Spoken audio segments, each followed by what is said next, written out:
Il y a quelques temps, je vous avais présenté plusieurs kits en fait de la Valkyrie VF19, qui est donc la Valkyrie héros d'une série qui est inconnue en France et quelque part tant mieux, qui s'appelle Macross 7, qui a fait le buzz au milieu des années 90 au Japon. On en attendait beaucoup, on a eu beaucoup de produits dérivés autour, mais sincèrement la série, on peut s'en passer. Et Bandai avait réédité pas mal de kits de Macross, la série d'origine, et le film, mais avait fait aussi quasiment tous les kits, à part les garage kits, tous les kits plastiques, en plastique injecté, et transformables pour certains, des Valkyries et de Macross 7. Donc là, il s'agit toujours d'un kit au 1/100 transformable du VF19. Je vous l'ai déjà présenté en chromé. Si vous l'avez pas vu, je vous conseille de cliquer sur le lien que je mettrai quelque part. Et si vous voulez le voir, je vous l'ai ramené ici. Donc ça, c'est une version collector chromé que j'avais acheté exprès pour pouvoir le présenter rapidement lors d'une exposition autour, je crois qu'à l'époque c'était les 20 ans de Macross à Cartoonist. Donc voilà. Et donc voici le kit, j'allais dire en normal. Donc j'ai retrouvé la boîte il n'y a pas très longtemps, sans quoi je vous l'aurais présenté avec le reste des mechas. Et donc vous voyez, rien de bien particulier. On voit quand même le mecha dans ses trois transformations, Batroid, Gearwolf et Fighter. On notera ici quand même qu'il y a des détails qui sont pas nécessairement présents sur le kit, mais on y reviendra. Sont présentés ici les différents kits disponibles. Alors étrangement là, ils mettent plutôt l'accent sur les kits au 144 que je vous ai déjà présentés. Il me semble que je vous ai tout présenté ici. Là encore, je vais essayer de vous mettre les liens ici. Nous avons là les photos du kit dans ses différentes transformations, donc Batroid, Fighter et Gearwolf. Et comme je l'ai déjà fait en Batroid et que certaines pièces sont cassées d'ailleurs sur la version chromée, je pense que je vais en profiter pour faire celui-ci en version Fighter. Le kit lui-même était vendu à l'époque à 1500 yens, ce qui est pas très cher, 13 €, ça va, c'est pas la mort.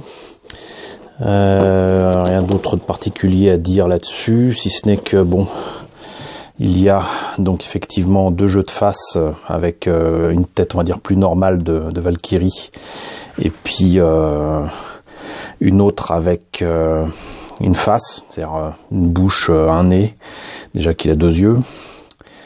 Je vois pas pourquoi ils insistent sur les épaules, mais voilà. Il y a un gunpod qui s'appelle la Launcher Pod, sauf que jusqu'à preuve du contraire dans la série, le héros ne l'utilise pas.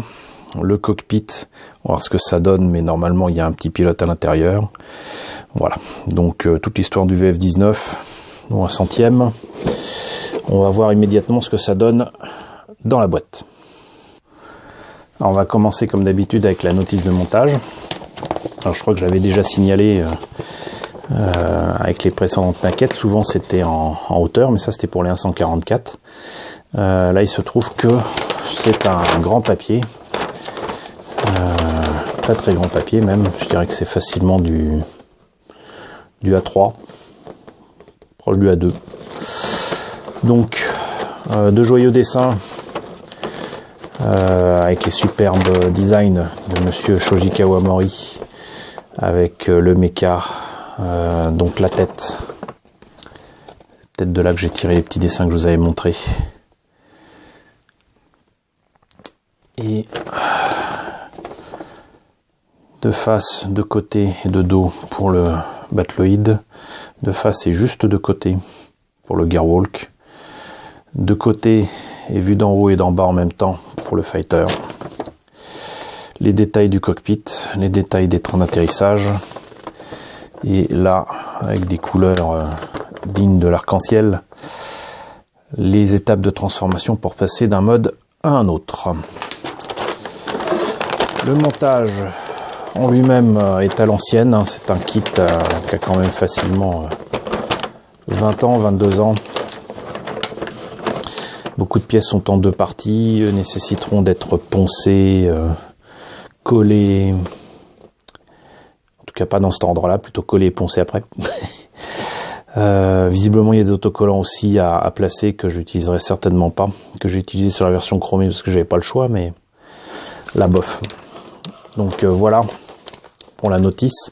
Ce que j'ai toujours apprécié dans les kits japonais, c'est que quand la boîte était un peu trop grande, pour une raison ou pour une autre, ils ajoutent toujours un petit carton supplémentaire, et là avec les illustrations, même si c'est en monochrome, parce que là c'est imprimé en bleu,